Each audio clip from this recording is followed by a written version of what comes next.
चलिए, आपको इतना नहीं बनाना है, आप बस टाइप्स ऑफ स्प्रिंग लिखिए, एक में हेलिकल दीजिए, इसमें 2 पार्ट दीजिए, दूसरा आपका ये दीजिए क्लोज पार्ट। आप फर्दर लिखिए हेलिक्स एंगल क्या होता है, क्लोज पार्ट में क्या मिलेगा, ओपन पार्ट में क्या मिलेगा। चलिए जल्दी नोट करेंगे।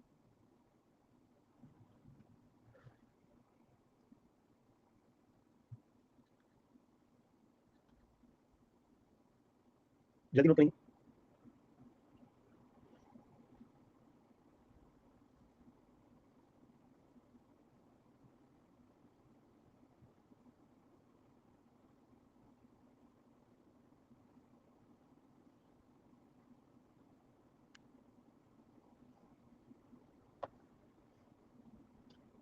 किसी को अपने प्रेजेंटेशन में कोई इमेज निकालना है, ठीक है, किसी को आप लोग को मान लो कोई प्रेजेंटेशन बना रहे हो और पीपीटी में कोई इमेज डालना है, 3D इमेज डालना है। अब अगर तुम गूगल पे सर्च कर रहे हो तो क्या हो रहा है, उसमें बैकग्राउंड आ रहा है ना। अब बैकग्राउंड आ रहा है तो वो बैकग्राउंड तो पीपीटी में डालोगे तो वाहियात लगेगा, ठीक है। तो उसका एक शॉर्टकट होता है जिसमें तुम्हारा बैकग्राउंड तुम हटा देते हो, बैकग्राउंड तुम्हारा गायब हो जाएगा। There is a site, there is a site. क्या बात है, बहुत बढ़िया, वेरी गुड, बहुत बढ़िया Mohammed. So you can use that site presentations अच्छे बनाने के लिए। अब जैसे मैंने ये इमेज क्या किया, मैंने गूगल से उठाया, गूगल से उठाने के बाद मैंने क्या कर दिया, अपलोड कर दिया, ठीक है, वहां पे, ठीक है, नोट हो गया सबका। Yes. Now how the leaf and laminated spring look like, how the leaf और लैमिनेटेड स्प्रिंग लुक लाइक। देखो यहाँ पे जनरली आप जो ट्रक्स आपने देखा होगा, तो ट्रक में जो आपका एक्सल होता है, जो ट्रक का एक्सल होता है, मिनी ट्रक हो या बड़ा ट्रक हो, यार तुम कभी ट्रक में देखे हो क्या इतना ये वाला स्प्रिंग लगा हुआ है? Have you ever seen in trucks की ऐसा स्प्रिंग लगा हुआ है? No, you will never see that, नहीं देखे होगे। आपको इस तरीके का स्प्रिंग लगा देखने मिलता है। तो बेसिकली व्हाट हैपन कि ये एक्सल है, ये एक्सल का लोड किस पे जा रहा है, ये स्प्रिंग पे जा रहा है। This is the spring, this is the spring, समझ लो, ये आपका स्प्रिंग है, दिस इज योर स्प्रिंग, ठीक है। तो यू कैन क्लियरली सी कि यहाँ पे लेयर बाय लेयर कनेक्शन है, दिख रहा है यहाँ पे, दिख रहा है, there is a layer by layer connection, ठीक है। लोड आपको इस पे लग रहा है, ठीक है, क्लियर है बात। तो आपको जो अगर हम प्रॉपर इसका डायग्राम दिखा, देखो यहाँ पे, देखो यहाँ पे, सो you can clearly see this, इस तरीके का आपको स्प्रिंग दिखने मिलेगा। तो इसको हम क्या बोलते हैं, वी से दिस एज अ लीफ और laminated spring. You can see that layer by layer load आपका कहां लगेगा, लोड आपका लगेगा सेंटर पे, the load is applied at the centre. भैया कॉइल्ड स्प्रिंग इतना रेजिस्टेंस सही नहीं पाएगा, यहाँ पे अगर तुम लोड लगाओगे तो डिफ्लेक्शन कम होगा, ठीक है। लेकिन अगर तुम कितना भी स्टिफनेस बहुत बढ़ा दोगे तो वो वेस्टेज ऑफ मनी हो जाता है, तो वहाँ पे कॉइल्ड स्प्रिंग उतना लोड नहीं सह पाएगा, इज इट क्लियर, टूट जाएगा जल्दी। तो इसी कारण से हम इस तरीके का स्प्रिंग देते हैं इन योर व्हील्स, जो आपके डे टू डे लाइफ में। बाइक में रहता, क्यों बाइक में रहता, सोच के देखो जरा, बाइक में जो लोड होता है वो ज्यादा होता है कम होता है? बाइक की लोडिंग कम होती है, right, compare to that of the those in the cars. और तुम अगर बात कर रहे हो, है ना, बाइक लोग उठा भी लेते हैं, लेकिन कभी सुनो कार उठा के इसे उठा लिया है, ट्रक उठा लिया इसे हाथ से। बाइक देखे होगे, बड़े बड़े जो पहलवान होते हैं बाइक इसे उठा के स्टाइल मारते हैं, है ना। लेकिन जहां पे बड़े कार्स हो गए या नॉर्मल कार्स भी हो गए, भाई कार का इतना वेट होता है ना, तो भैया मेरे उसका एक्सेल को सफिशिएंट रेजिस्ट मतलब बर्दाश्त करने के लिए कोई चाहिए ना। आप कार पे बैठा है ना, मान लो एक साथ 80-80 किलो के लोग बैठ गए, है कि नहीं, तो भैया क्या होगा, कार दबेगा, एक्सेल पे लोड आएगा, एक्सेल लोड किस पे डालेगा, स्प्रिंग पे डालेगा। अब सडनली बहुत लोड पड़ेगा, स्प्रिंग फट जाएगा, है नहीं, ठीक है। तो वहां पे आपका लीफ और लैमिनेटेड स्प्रिंग यूज होता है। तो इसको हम आगे डिटेल में करेंगे, will do this in detail, will do this in detail further, है ना। अभी बस आपको समझाने के लिए कि कैसा होता है वो आपको डायग्राम दिखा दिया, ठीक है। चलिए, तो मेरे दोस्त, coming to the helical spring, coming to the helical spring, इसमें दो तरीके का स्प्रिंग है, एक है आपका क्लोज कॉइल्ड हेलिकल स्प्रिंग और दूसरा आपका ओपन कॉइल्ड हेलिकल स्प्रिंग। तो पहला हम लिखते हैं क्लोज्ड कॉइल्ड हेलिकल स्प्रिंग, और दूसरा क्या दोस्त आपका, the second is your open coiled helical spring,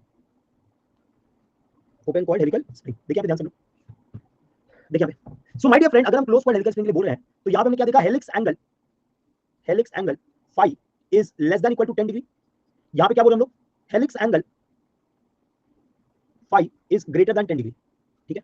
अब मेरे दोस्त समझोगे, सेकंड पॉइंट हम बोलने जा रहे हैं, it is also referred as torsional spring, close coiled helical spring, it is also referred as torsional spring.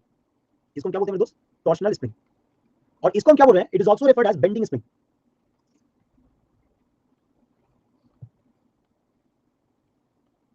अब समझो यहाँ पे, देखो जब आपका लोड लगेगा क्लोज कॉइल्ड हेलिकल स्प्रिंग में, तो बेंडिंग और टॉर्शनल स्ट्रेस दोनों आएगा, लेकिन compare to that of the torsional stress, bending stresses are negligible, hence हम उसको क्या कर देते हैं, नेग्लेक्ट कर देते हैं। क्या बोल रहे हैं वापस से, भैया जब आप लोडिंग लगाओगे किस पे, क्लोज कॉइल्ड हेलिकल स्प्रिंग पे, तो in the close coiled helical spring due to the load bending और टॉर्शन दोनों आएगा, ठीक है, बेंडिंग और शियर स्ट्रेस दोनों आएगा, लेकिन the effect of torsional stress और shear stress is more compare to that of the bending stress, इसीलिए हम यहाँ पे बेंडिंग को क्या कर देते हैं, नेग्लेक्ट कर देते हैं, ठीक है बात, ठीक है बात। कैसे आपका आ रहा है टॉर्शन, आगे डिस्कस करेंगे, कैसे आ रहा है वो आगे डिस्कस करेंगे। क्या बोले, व्हेन लोडिंग इज अप्लाइड, मैं लिख रहा हूं, when loading is applied, both torsional and shear stress, torsional bending stress develops.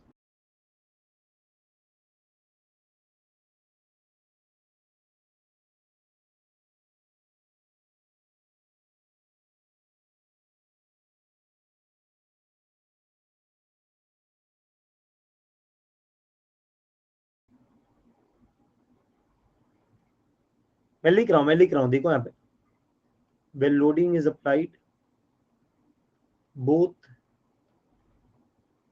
torsional and shear stress, torsional bending stress develops, but effect of torsional stress is more compared to bending. It's more compared to bending. Hence, bending stresses are neglected. Bending stress क्या करते हैं? Neglect करते हैं. ठीक है दोस्त, clear हो गया? अमित बोल बेटा. ठीक है, इसमें क्या बोल रहे हैं? यहाँ पे बेंडिंग स्प्रिंग है. अब यहाँ पे भी टॉर्शनल शियर दोनों आते हैं, लेकिन दोनों सिग्निफिकेंट. ऐसा नहीं कि बेंडिंग सिग्निफिकेंट नहीं है, टॉर्शनल सिग्निफिकेंट, ऐसा कुछ नहीं. बोथ आर सिग्निफिकेंट, लेकिन हमने नाम क्या दिया? बेंडिंग. ठीक है, तो यहाँ पे हम क्या बोल रहे हैं? When loading is applied, both torsional and bending stress are developed. Both torsional and bending stresses are developed, and both are significant. Although we give the name as a bending stress. ठीक है बात? चलिए note करेंगे इसको. तो अब हमको पढ़ना है close coil helical spring in detail. हमको सिर्फ क्लोज कॉइल पढ़ना है, ओपन कॉइल को डिटेल में नहीं जाना है. Will go in detail close coil helical spring.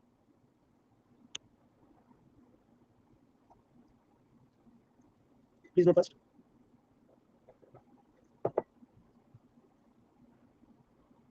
अब यहां पे आपको विजुअलाइजेशन स्ट्रॉन्ग करना पड़ेगा. ठीक है बेटा, आप अभी आएगा ना, देखो तो आगे, ये तो मैंने बस लिखवा दिया है.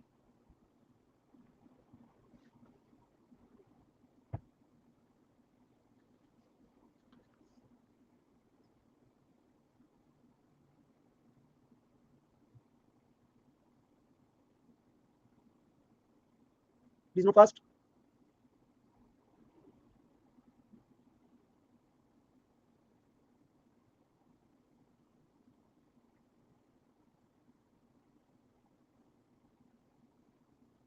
हो गया? डन.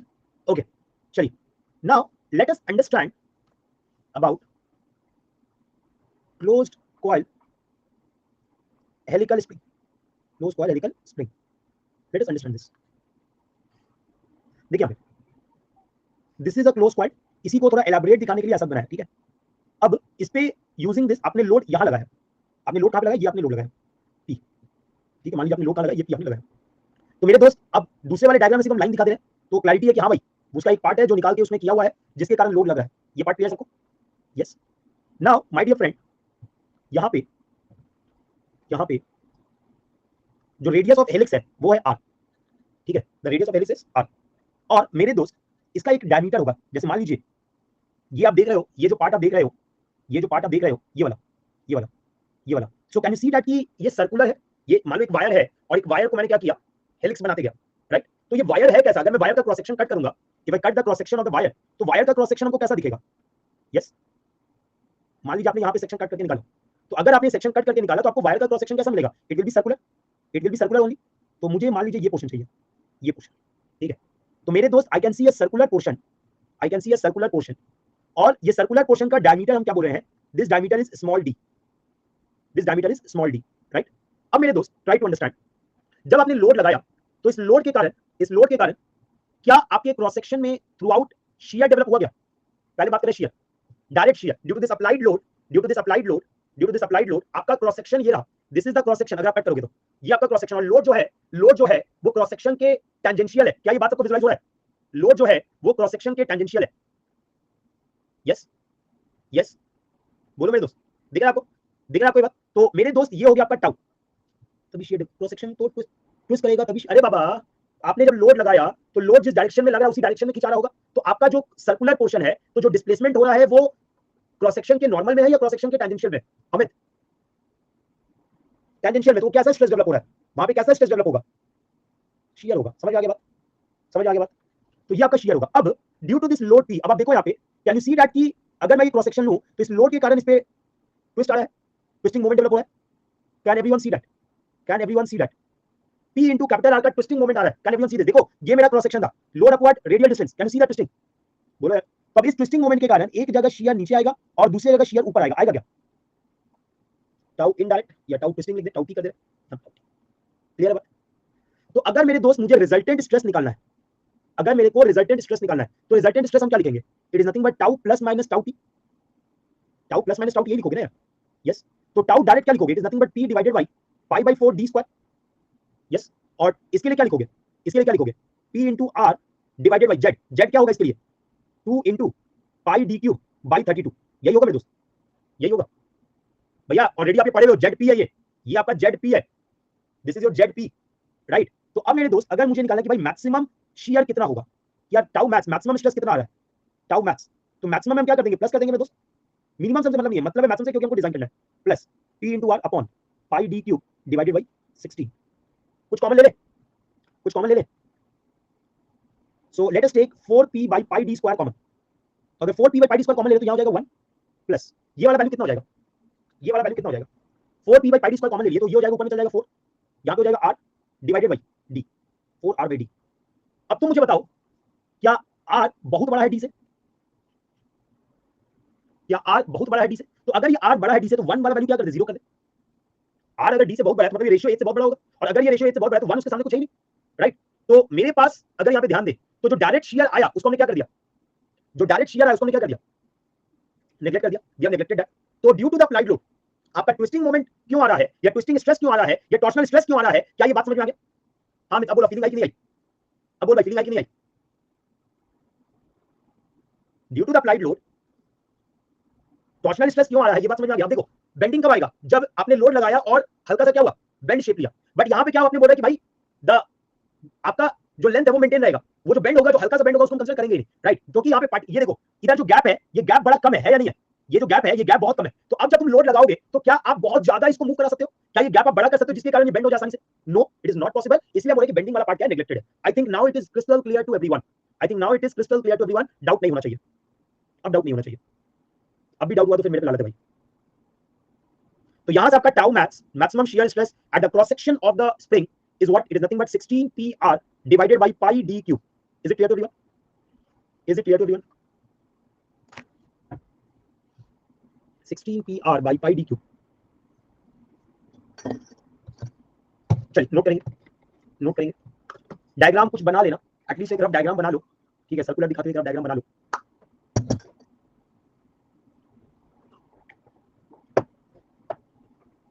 टुमारो मॉर्निंग आपका पीवाईक्यू सेशन है, प्रिंसिपल स्ट्रेस का कराएंगे कुछ क्वेश्चंस, ठीक है? Solve some question on principal stress.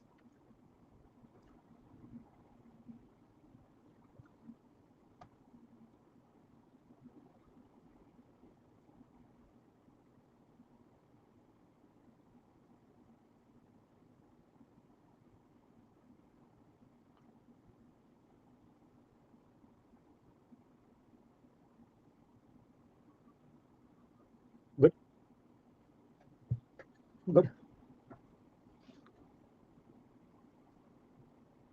Tangential stress, the stress which is tangent to the cross section. ये आपका सरफेस है, स्ट्रेस आपको इस सरफेस के अलोंग दिख रहा है, that is your tangential stress. अच्छा देखो यहाँ पे, अब जैसे अगर तुम लोड की बात करोगे तो लोड का डायरेक्शन तो एक ही रहेगा, चाहे तुम ऊपर देखोगे चाहे तुम नीचे देखोगे, राइट? लेकिन जब तुम टॉर्क देख रहे हो तो इसके कारण एक साइड अगर नीचे है तो दूसरी साइड आपका ऊपर आएगा, मोहम्मद। तो एक साइड प्लस होगा, दूसरी साइड आपका क्या होगा? माइनस होगा। Is it clear now Mohammad? चलिए प्लीज नोट फर्स्ट।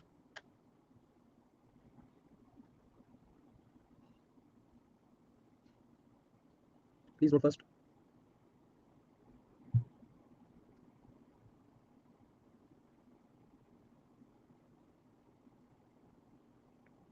चलिए, done, done.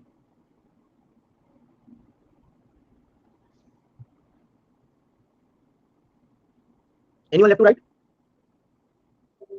Anyone left to right? नहीं, नहीं है, नहीं है।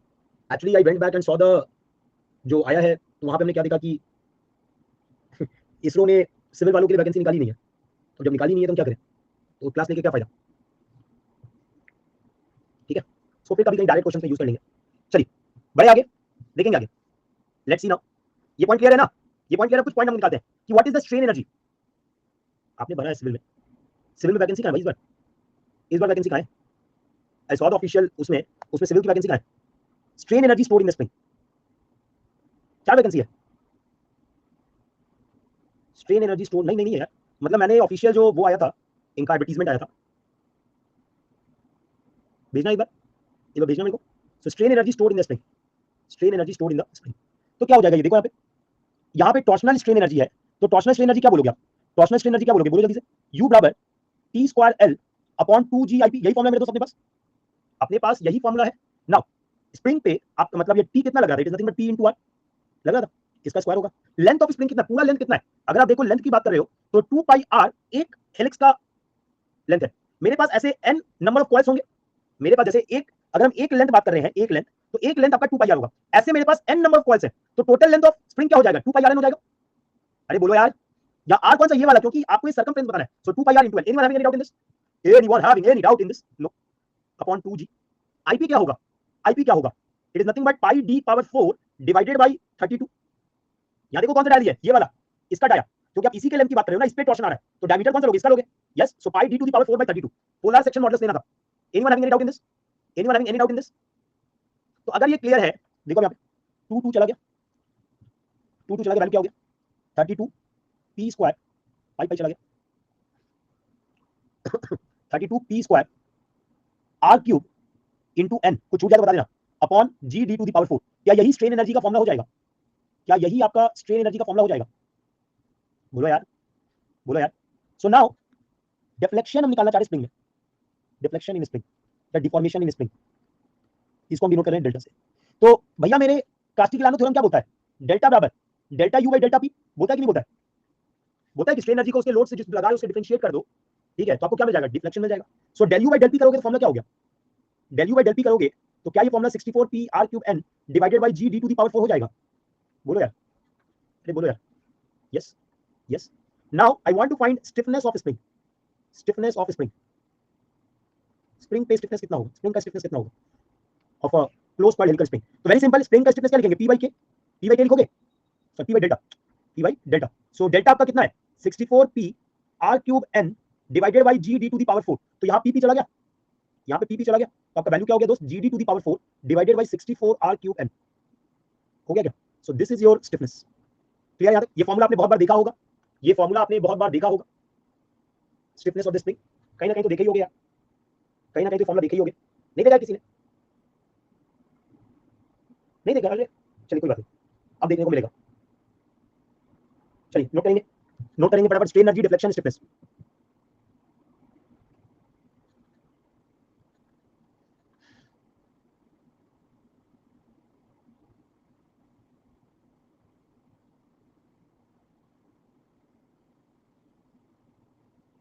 Done, good. एक लास्ट पॉइंट डिस्कस करेंगे and then will wind up.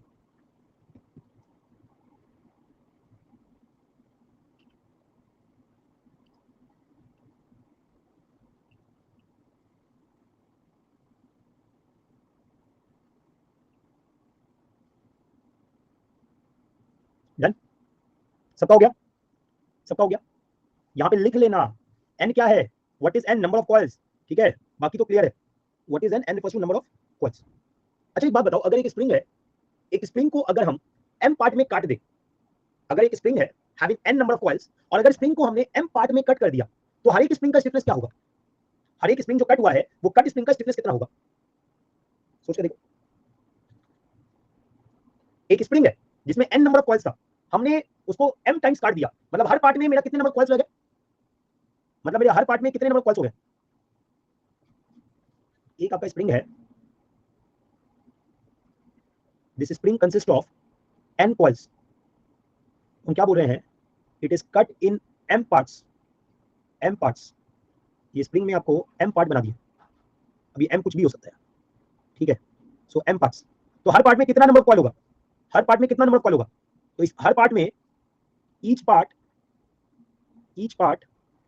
Having having n by m coils. ये बात सबको क्लियर है? हर एक पार्ट में n बाई m कॉइल्स होंगे।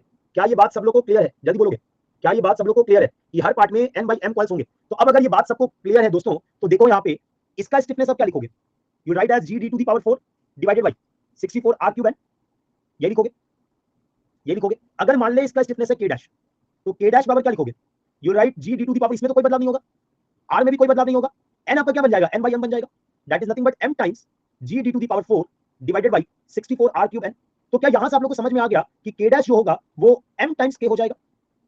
क्या समझ में आया, क्या समझ में आया कि अगर एक स्प्रिंग को m पार्ट में काटोगे then stiffness of each spring will be increased by m times. क्या ये बात क्लियर हो गई, क्या ये बात क्लियर हो गई? तो सर ये एक ऑब्जेक्टिव क्वेश्चन बन सकता है क्या, टेल मी यस और नो, क्या ये आपके लिए एक ऑब्जेक्टिव क्वेश्चन बन सकता है क्या? एकदम बन सकता है। सिंपल से क्लाइंट बोलेगा m पार्ट में काट दी स्प्रिंग स्टिफनेस बताओ, तो जिसको पता है वो तुरंत बना देगा, नहीं पता है बढ़ाते रहेगा, ठीक है। तो यहां पर क्या बोल रहे हैं, if a spring of stiffness k is cut into m parts, then stiffness of each spring becomes m times k. Is it clear to everyone? Is it clear to everyone? जल्दी बोलो क्या बात समझ आ गई? So stiffness of each spring becomes m times k. Clear? Okay. तो spring देखो, spring is very easy, spring में कुछ है नहीं, फॉर्मूला सिर्फ देख के डर लग रहा है, पता नहीं क्या क्या टर्म आ गया, लेकिन अगर उसके कैलकुलेशन में जाए तो क्या वो फॉर्मूला टफ है समझना? अगर बाई चांस आपको फॉर्मूला भूल भी जाते हो कोई बात नहीं, वहां पे ड्राइव हो जाएगा। मान लो बाई चांस भूल भी गए तो इतना इजी है कि तुरंत ड्राइव हो जाएगा, बेसिक पता है, तुरंत कोई प्रॉब्लम नहीं है, ठीक है। फॉर्मूला वैसे याद रखना तुम्हारा काम है, बिना फॉर्मूला के कोई वो नहीं है, but yes it is important, ठीक है। क्लियर है बात? तो मेरे दोस्त आपका कोर्सेज लॉन्च हो चुका है जियोटेक का, please enrol in that course, है ना, ताकि आपका प्लानर में आपको शो करेगा 5 तारीख से आपकी क्लासेस शुरू हो रही है। टाइमिंग आपका 9 to 11 है, नॉट 9:30 to 11:30, ठीक है। टाइमिंग जो आपका किया हुआ 9 to 11 का है, क्योंकि आगे स्ट्रक्चर भी आएगा जो कि मॉर्निंग स्लॉट में होगा, है ना। तो मेरे दोस्त उसी को ध्यान में रखते हुए 9 to 11 किया गया है, ताकि आप रात में एटलीस्ट 6 घंटे का नींद ले सको, ठीक है। एनरोल ऑप्शन नहीं आ रहा है, नहीं क्यों नहीं आएगा, कोर्स में जाओ, जाके उसको एनरोल कर लो, होता है ना ऐसा, जो इस इंडिविजुअल कोर्स को भी एनरोल किया जाता है, एकदम होता है, go to the course and enrol कर लो उसमें। तो अपने आप देखो, अगर तुम बैच को एनरोल करोगे तो प्रॉब्लम क्या आएगा, मल्टीपल बैचेस है, ठीक है, ठीक है। हो सकता है आप जिस बैच में एनरोल किए हो उस बैच में जियोटेक नहीं डाला गया होगा, क्योंकि हो सकता है उसमें जियोटेक हो चुका होगा, राइट, चलिए, है ना, ठीक है बात। So just enrol in that course, और बाकी कल मॉर्निंग मिलते हैं हम लोग, will meet in the morning.